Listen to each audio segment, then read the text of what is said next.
Okay, so ngayon, pupuntahan ko ang school kung saan ako nag-high school, and CCNHS National High School, Rojas site.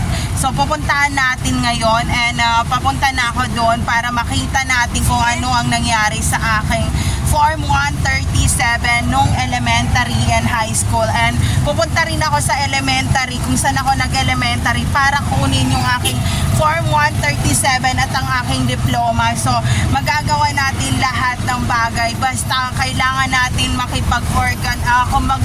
makipag-collaboration sa gobyerno, and wag tayo magtago kung alam natin sa sarili natin na wala tayong kasalanan at na-set up tayo, at magagawan lahat ng paraan, lahat ng bagay. Basta yun lang, tulungan lang tayo. So ayun, kasi hindi ako makakapasok sa university without those Form 37, and also the clearance for the teacher that I do nice in a year, or gumawa ako ng maganda para i-signature nila yung aking clearance. I do that. I have clearance in elementary, high school, and also college na clearance.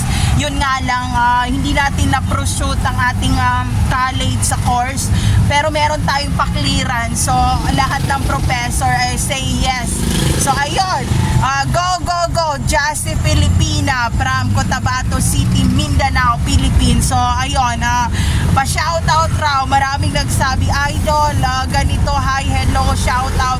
So pag hindi na lobat ang aking cellphone, magsa-shoutout tayo. Ang daming pa-shoutout dito, and ipapaayos ko yung DJI cam para ma-shoutout kayo from Luzon, Visayas, Mindanao, and international. So ito yung view dito. Ito yung araw-araw na ginagawa ko. Bumibiyahe ako 6:30 in the morning until 3:30 in the afternoon. So ito yon, pag pumupunta ako ng CCNHS site, Rojas High School. So ayan.